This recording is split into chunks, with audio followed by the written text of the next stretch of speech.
Hare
Yogiraj Shri Gangagiri महाराजांचा असणारा हा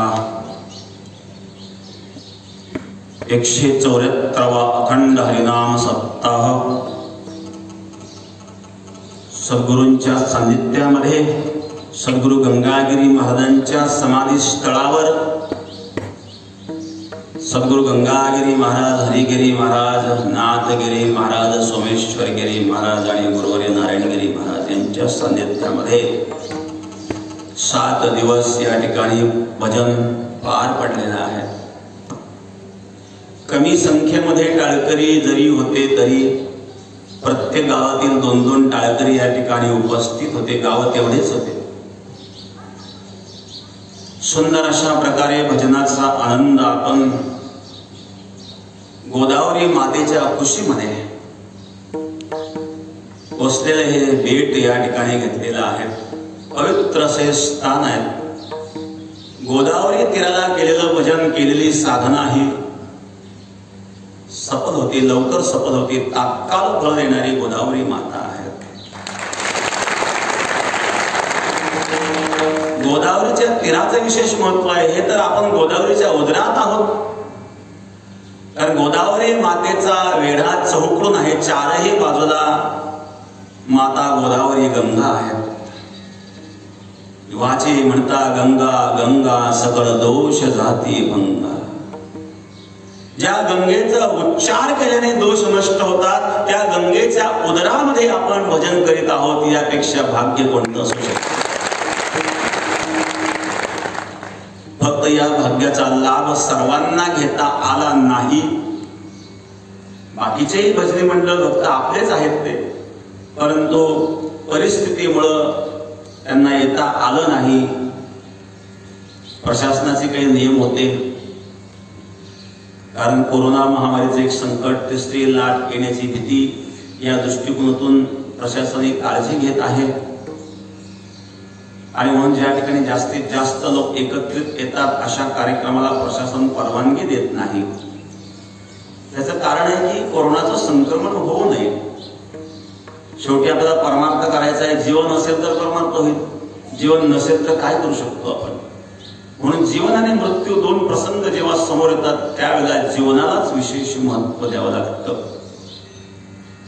कोणत्याही परिस्थितीमध्ये जीवन जगणं हे महत्वाचं आहे। आणि म्हणून हा सध्या जीवन मृत्यूचा संघर्ष चालू आहे। या कोरोना महामारीच्या या संकटामध्ये चांगले चांगले लोक गेलेत, काही तरुणही गेलेत ना। या दुसऱ्या लाटेमध्ये मृत्यू दर जास्त आहे, जास्त संक्रमण झालं आणि जास्त लोक मृत्युमुखी पडले। म्हणून तिसरी लाट येऊ नये त्याकरता काळजी घेणं गरजेचं आहे। या काळजीमुळं आणि प्रशासनाच्या नियमामुळं आपण छोट्या स्वरूपामध्ये, लहान स्वरूपामध्ये हा सप्ताह केला, अगदी कमीत कमी लोकांमध्ये। गेल्या वर्षी तर जास्त आणि संक्रमण होतं किंवा जास्त भीती होती संक्रमणाची, त्यामुळे गेल्या वर्षी फक्त 60 ते 65 लोकांमध्ये आपण सप्ताह पार केला। परंतु आपण नियम तुटून दिला नाही। नियम, नित्यनेम कधीही तुटू नये। सातत्य भजनाला असं सततम कीर्तयन्तो मां यतन्तस्य दृढव्रताः।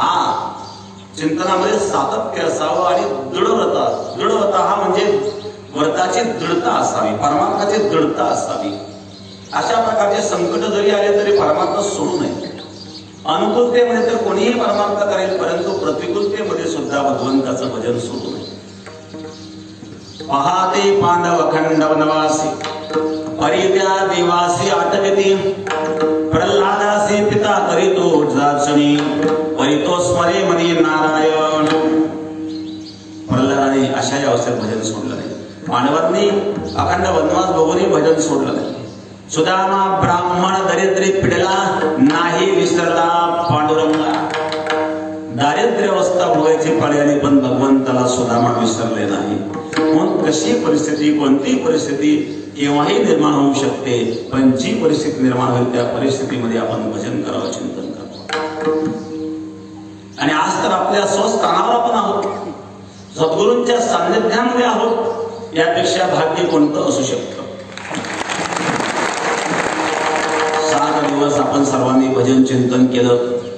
बाहेर जेव्हा सप्ताह असतो तर त्या गावावरती जबाबदारी असते. आपले टाळकरी गावामध्ये वस्त्यांवर इकडं तिकडं बांधलेले असतात. ज्या वस्तीवर राहतात त्या वस्तीवर त्यांची सेवा होते, करतात. वारकऱ्यांची सेवा सर्वच लोक करतात. मग काही नाश्त्याची व्यवस्था असेल, चहा पाण्याची व्यवस्था असेल, स्नानाची व्यवस्था असेल, काहींना थंड पाणी सहन होत नाही, गरम पाण्याची व्यवस्था असेल. इथं काही गरम पाण्याची व्यवस्था नाही आहे. इथं गोदावरी मातेचं स्नान आहे ना, गंगा स्नान आहे. गंगा स्नानापेक्षा पवित्र काय? आणि म्हणून या ठिकाणी गंगा स्नान घडत होतं. आणि गंगेच्या उदरात आपण आहोत. गंगेत जरी नाही स्नान केलं, इथं पाणी गंगेचंच आहे. जे गंगात गेले नाही त्यांनी सुद्धा गंगा स्नानच केले. पण पात्रात जाऊन स्नान करण्याचा आनंद एक वेगळं असतं. तर अशा प्रकारे गोदावरी मातेचं गंगा स्नान आपल्याला या ठिकाणी घडलं. एक पवित्र असणारे स्थान आहेत. 5 मंत्रांची तपस्या या ठिकाणी आहेत, साधना आहेत. आणि अशा या असणाऱ्या संत महंतांच्या सद्गुरूंच्या सान्निध्यामध्ये आणि परमार्थ करण्याचा हा योग सद्गुरू गंगागिरी महाराजांच्या या 174 वर्षाच्या या इतिहासामध्ये.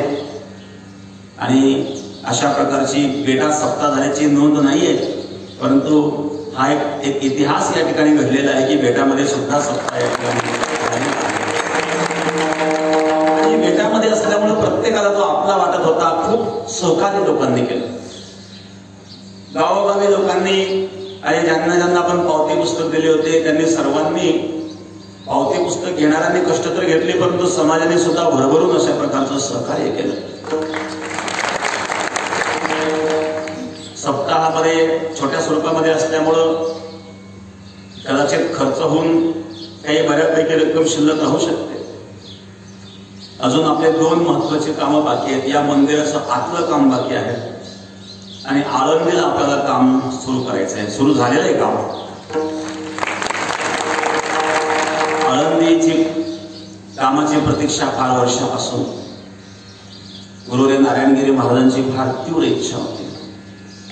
आळंदीच्या बाबतीमध्ये आणि ज्या वेळेला 1997 मध्ये पुण्याच्या कोर्टाचा निकाल आपल्या विरोधात केला होता त्यावेळेला महाराज आजारी पडले होते. खूप खंत वाटत होते की या जागेचं कसं होईल, कारण पूल लागलेलं होतं. कोर्टामध्ये केसेस चालू होत्या. खेडच्या कोर्टाचा निकाल आपल्या विरोधात गेलेला होता, जिल्हा कोर्टाचा निकाल सुद्धा विरोधात गेलेला होता आणि प्रकरण हायकोर्टामध्ये होतं. असेच जर निकाल विरोधात गेले असते तर ती जमीन आपल्याला सोडावी लागली असती आणि ते वातावरण प्रकरण फार क्लिष्ट झालेलं होतं. आणि त्यामुळे आपण असा विचार केला की हे पूर्ण जमीन हातातून जाण्यापेक्षा आपण चर्चा करून मार्ग सोडवणं गरजेचं आहे. आणि त्यामुळं शेवटी त्या व्यक्तीला काही जागा आपल्याला द्यावी लागली. द्यायला नको होती इथपर्यंत ठीक आहे, परंतु पर्याय नव्हता. नसती दिली तर पूर्ण जमीन जर हातातून गेली असते तर काय केलं असतं. शेवटी कायद्यापुढे काही करू शकत नाही. कोर्ट हे कायद्यानुसार चालत असतं आणि कायद्यानुसार 2 कोर्टामध्ये निकाल आपल्या विरोधात गेलेला होता. आणि म्हणून एक तडजोडीचा मार्ग आपण काढला आणि आज आपल्या हक्काच्या जागेमध्ये आपण त्या ठिकाणी जातो, भजन करतो, परमार्थ करतो.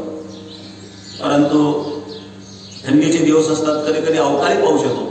बऱ्याच वेळा अवकाळी पाऊस सुद्धा आळंदीच्या वारीला आलेला आहे. काही वारकऱ्यांचे हाल होतात आणि म्हणून काहीतरी व्यवस्था आपल्या वारकऱ्यांची त्या ठिकाणी असणं गरजेचं आहे. म्हणून आपण प्रयत्नशील आहोत. बराच काळामध्ये गेला, काही प्रशासकीय अडचणी असतात. मध्यंतरी आरक्षण पडलं होतं, हे आरक्षण काढण्याकरता सुद्धा फार दिवस गेले. आरक्षण निघणं फार अवघड असतं. जोग महाराज संस्थांवर सुद्धा आणि पार्किंगचं आरक्षण पडलेलं आहे. अजूनही ते आरक्षण निघालेलं नाही. वास्तविक जोग महाराज संस्था तिथं आळंदी पुणे शहर जवळ आहेत. एवढे मोठे मोठे लोक त्या ठिकाणी अजून ते आरक्षण निघू शकत नाही. म्हणून सद्गुरू गंगागिरी महाराजांची कृपा आणि महाराजांच्या कृपेमुळं आपण ते आरक्षण काढण्यामध्ये आणि सफल झालो, यश मिळालं. नाहीतर पुन्हा हीच परिस्थिती झाली असती, जागा मिळूनही काय करावा असा प्रश्न निर्माण झाला असता. तर या सर्व संकटातून आपण बाहेर पडलो. आता त्या ठिकाणी बांधकाम होणं गरजेचं आहे. प्रथमतः बांधकाम म्हटल्यानंतर त्या ठिकाणी स्टील, खडी, इतर मटेरियल, सिमेंट वगैरे सर्व मटेरियल त्या ठिकाणी येणार. ते ठेवण्याकरता जागा असली पाहिजे, व्यवस्था असली पाहिजे. त्या 3 खोल्या ज्या आपण बांधलेल्या होत्या त्या आपल्याला काढावं लागणार आहेत, कारण तिथपर्यंत आपला हॉल येणार आहे. आणि भव्य असा आपण हॉल तो करणार आहोत. आपला हा जो हॉल आहे या मंडपाचा जवळजवळ एवढाच हॉल आपण त्या ठिकाणी करणार आहोत. तर अशा प्रकारे, कारण समाज आपला भरपूर असतो, छोटा हॉल करून चालणार नाही. त्यानंतर बाकीच्याही सुविधा त्या ठिकाणी असणं गरजेचं आहे. ज्या ज्या काही सुविधा करता येतील त्या करणार आहोत आपण, परंतु त्याकरता खूप मोठा खर्च लागणार आहे. दिवसेंदिवस बांधकामाचा खर्च खूप वाढत चाललेला आहे.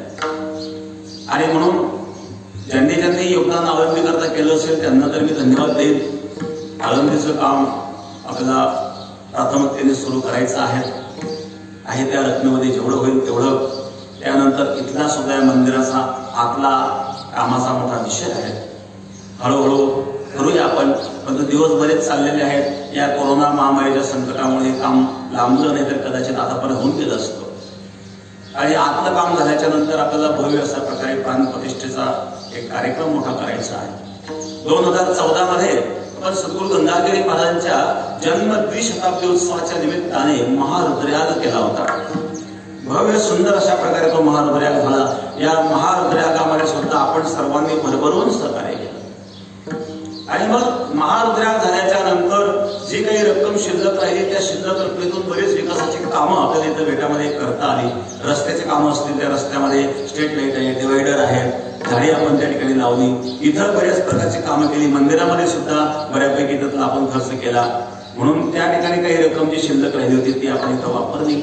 आणि आतापर्यंत कथा कीर्तनाच्या माध्यमातून दान दक्षिणा रूपाने जे काही पैसे आम्हाला समाजाने दिले ते सुद्धा आम्ही या बेटाच्या कामाला लावलेले आहेत. परंतु आपलं काम हे फार मोठं आहे.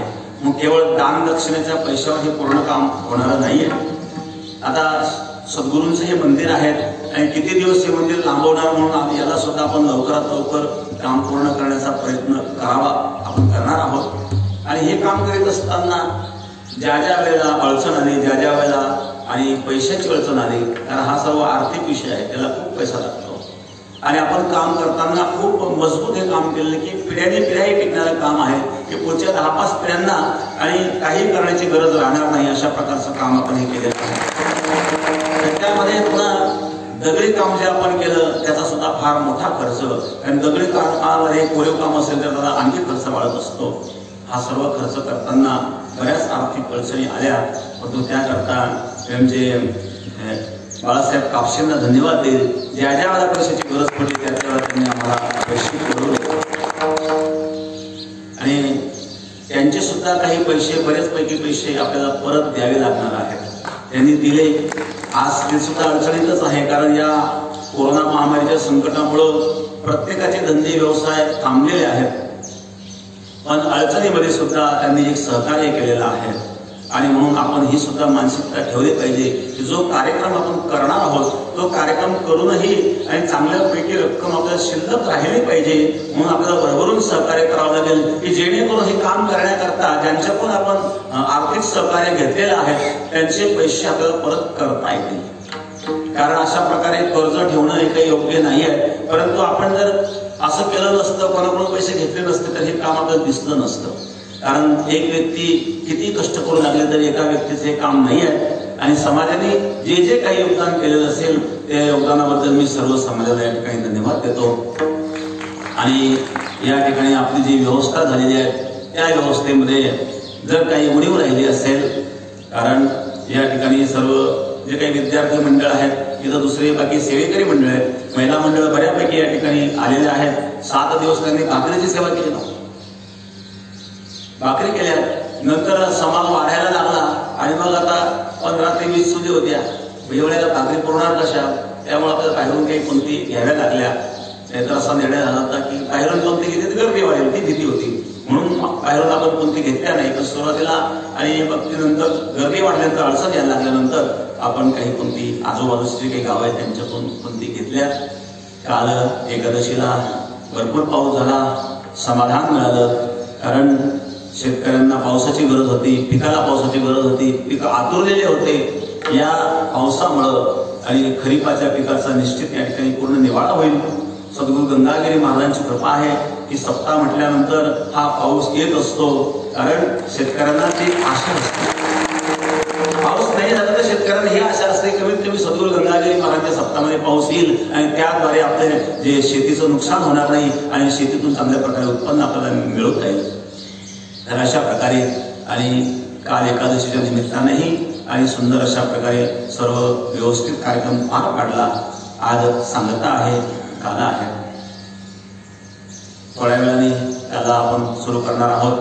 प्रहारा भजन 7 दिवस आपण सर्वांनी भजन केलेलं आहे. 3 तास दिवसा 3 तास रात्री अखंड उभं राहून आणि अशा प्रकारे आपण भजन करीत आहात. हे सुद्धा फार मोठं कष्टाचं काम आहे. विशेषतः 12 ते 3 प्रहारामध्ये बघा, त्या प्रहारात कोणी जायला तयारच होत नाही. जे आहे त्या प्रहारामध्ये ती सुद्धा एक मोठी तपस्या आहे.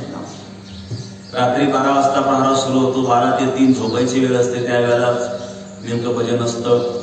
दुपारची वेळेला सुद्धा 12ला सुरुवात होते. पंगत जर लेट झाली तर, सकाळची पंगत जर लेट झाली तर ती सुद्धा अडचण निर्माण होत असते कधी कधी.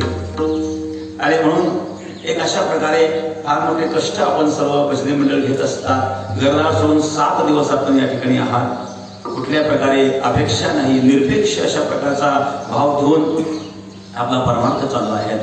आणि स्वतःच्या स्वखर्चाने लोक येतात. या ठिकाणी असेल ती व्यवस्था खूप काही मोठी आणि भव्य चांगली असते तसं नाहीये. इथे सुद्धा आपण ह्या 4-2 बिल्डिंगा नवीन बांधल्या म्हणून बरं झालं. त्या जर नसत्या तर आज वारकरी कुठं राहिलं असतं फार मोठा प्रश्न पडला असता. परंतु ते एक भोजनालयाची जी नवीन बिल्डिंग झाली, जवळ 100 बाय 100चा जो हॉल आहे, भोजनालयाकरता पुढं भविष्यामध्ये आपण तिथं भोजनालय करणार आहोत. त्याकरता ती बिल्डिंग तयार केली. अजून त्याला किचनची वगैरे व्यवस्था बाकी आहे. ते झाल्यानंतर तिथं आपलं भोजनालय राहील. शिर्डीकरांना सुद्धा या निमित्ताने धन्यवाद देईल की शिर्डीच्या सप्ताहातून शिल्लक राहिलेल्या रकमेमध्ये त्यांनी या ठिकाणी आणि साई शताब्दी आश्रम या नावाने सुंदर अशा प्रकारे बिल्डिंग बांधली. त्याचा उपयोग आज वारकऱ्यांना झाला. पुढे भविष्यामध्ये सुद्धा वारकऱ्यांना याचा उपयोग होत राहील. जे जे काही महत्वाचे कामं या ठिकाणी आहेत आणि ते सर्व समाजाकरता आहे. याचा विकास समाजाकरता आहे. आणि ज्याप्रमाणे आपण सर्व सेवक आहात त्याप्रमाणे आम्ही सुद्धा एक सेवकच आहोत. सेवा म्हणून कार्य करीत आहोत. त्याचं साधूचं जीवन हे त्यागमय जीवन असतं. साधूला कुठे गेलं फक्त एखाद्या पर्णकुटीमध्ये राहूनही भजन करता येतं. साधूची अवस्था असते. कधी घी गणा तो कधी मुठ्ठी चना तर कधी ओधी म्हणा. आणि म्हणून या ठिकाणी हे जे स्थान आहेत हे कोणाचं व्यक्तिगत स्थान नाही किंवा आमचंही व्यक्तिगत स्थान नाही. हे ट्रस्ट आहे, हे विश्वस्त आहे. फक्त या विश्वस्ताच्या ट्रस्टच्या अध्यक्ष या नात्याने ही जबाबदारी आणि आम्हाला पार पाडावं लागत आहे. म्हणून आम्ही जबाबदारी जशी तुम्ही एक सेवा करीतात त्याप्रमाणे सेवक म्हणून हे कार्य आम्ही करीत आहोत. आणि अशाच प्रकारे कार्य पुढे चालू राहणार आहे. मग इथं असणारा विकास कुठल्याही व्यक्तीचा विकास नसून तो समाजाचा विकास आहे. हा भाव आपण मनामध्ये ठेवावा आणि आपल्या मनामध्ये कुठल्या प्रकारची शंका येऊन देऊ नये. तर शंका घेण्यासारखं काहीही नाही. आजपर्यंत शंका घेण्यासारखं इथं काही घडलं नाही. 12 वर्ष पूर्ण होऊन गेलेले आहेत. 2009 ते 2021 12 वर्ष पूर्ण होऊन गेलेले आहेत. 12 वर्षामध्ये जर शंका घेण्यासारखं काही घडलं नाही तर पुढे सुद्धा शंका घेण्यासारखं काही घडेल अशा प्रकारची शक्यता मुळीच या ठिकाणी नाही आहे. म्हणून जोपर्यंत आमच्या हातामध्ये या ठिकाणी सूत्र आहे तोपर्यंत या ठिकाणी संस्थांचा एकही रुपया कधीही वाम मार्गाला किंवा चुकीच्या मार्गाला हा एक विश्वास मी आपल्याला या निमित्ताने देईल. आणि आपण या सप्ताहामध्ये जे आलात आपण कष्ट घेतले याचं वर्णन करण्याकरता आणि शब्द नाहीये. काय वाणू आता न पुरे वाणी मस्तक चरणी ठेवीत असे. भगवंताच्या सद्गुरूंच्या चरणावर मस्तक ठेवण्याच्या व्यतिरिक्त आपण काहीही करू शकत नाही. कारण वाणी त्या ठिकाणी पूर्णार नाही. शब्दाच्या पलीकडे हे आहेत. आणि हा सप्ताह आकाराने जरी छोटा असेल, संख्येने जरी कमी असेल तरी अतिशय सुंदर अशा प्रकारे सप्ताह आणि हा बेटामध्ये पार पडला. व्यवस्था आपली कमी जास्त झाली असेल आणि कदाचित पाहिजे त्याप्रमाणे व्यवस्था नसेल झाली तरी आपण आणि या व्यवस्थापनाबद्दल क्षमा करावी. आणि हा आनंद या ठिकाणी मिळणारी जी ऊर्जा आहे ती ऊर्जा घेऊन आपण आपल्या प्रपंचामध्ये आणि परमार्थ करावा. आज असणारा हा सद्गुरू गंगागिरी महाराजांचा 174 अखंड हरिनाम सप्ताह सुंदर अशा प्रकारे पार पडलेला आहे, महाराजांच्या सानिध्यात पार पडलेला आहे आणि महाराजांच्या कृपेने पार पडलेला आहे आणि पुढे सुद्धा या सप्ताहाची परंपरा चालूच राहणार आहे। सागरामध्ये लाटा येत असतात, जात असतात, कितीतरी लाटा येतात, कितीतरी लाटा जातात, पण सागर जसाच्या तसा असतो। त्याप्रमाणे तुम्ही आम्ही कितीतरी येणार, ही परंपरा जशीची तशी चालू राहणार आहे। आज उद्या कोणीतरी होतं, आज कोणीतरी आहे, उद्या आणखी कोणीतरी राहणार आहे, काल कोणीतरी होतं, परंतु ही परंपरा कधी खंडित होत नाही आणि कुठलेच कार्य मूळ पुरुषाच्या नावाने चालत असतं। मूळ पुरुष आपले गंगागिरी महाराज आहेत, इतर जे साधू असतात त्यामध्ये झालेले गुरुदेव हरिगिरी महाराज असतील, नागगिरी महाराज असतील, सोमेश्वरगिरी महाराज असतील, गुरुदेव नारायणगिरी महाराज असतील। गुरुदेव नारायणगिरी महाराजांनी आणि समाज जोडण्याचं फार मोठं कार्य केलं। महाराजांनी जे समाज जोडलेला आहे त्यामुळं आपला सत्ता करायला सोपा आहे। एवढा समाज गोळा करणं हे कुठल्याही व्यक्तीला शक्य नाही। वास्तविक गंगागिरी महाराजांपासून या सप्ताहाची भव्यता आहेच, पण त्या भव्यतेमध्ये फार मोठी वाढ करण्याचं काम सद्गुरू गुरुदेव नारायणगिरी महाराजांच्या काळामध्ये झालं आणि त्याचा आनंद आज आपल्याला मिळतोय। महाराजांचाच आशीर्वाद आहे। या ठिकाणी एवढी कामं जरी झाली तरी महाराजांच्या आशीर्वादानेच झालेले आहेत आणि त्यांनाच हे समर्पित आहेत। तर अशा प्रकारे काल्याचं कीर्तन किती वाजता करायचं? 10-10:30 वाजता काल्याचं कीर्तन सुरू होईल आणि आता आपल्याला या ठिकाणी थोड्या वेळामध्ये आरती होऊन भजनाला विराम दिला जाईल। विठ्ठल जय जय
पंढरीनाथा रंग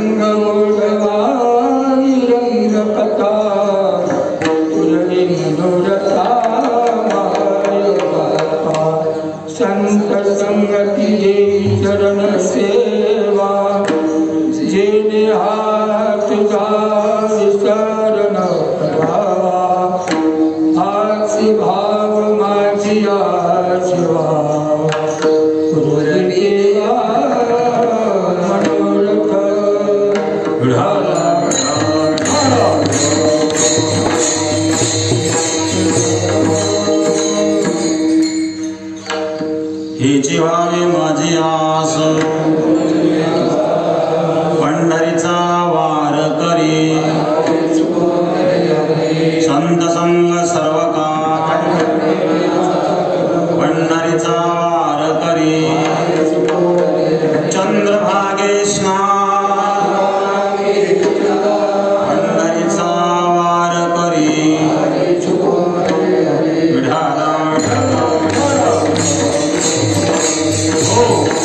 मागणे ते तुझ प्रती आहे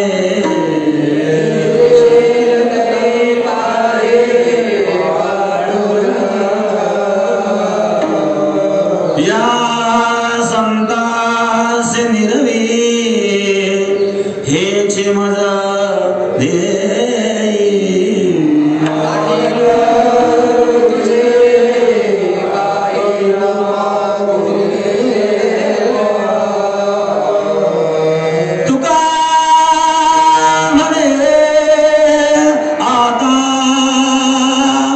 उदार तू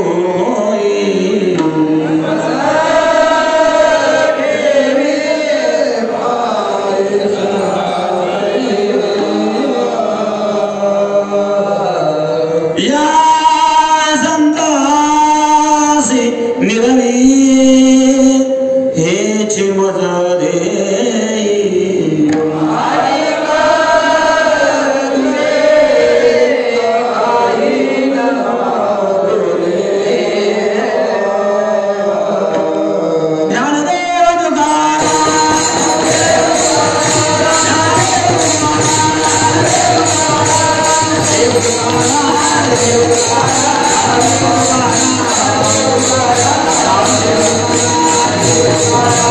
Hallelujah.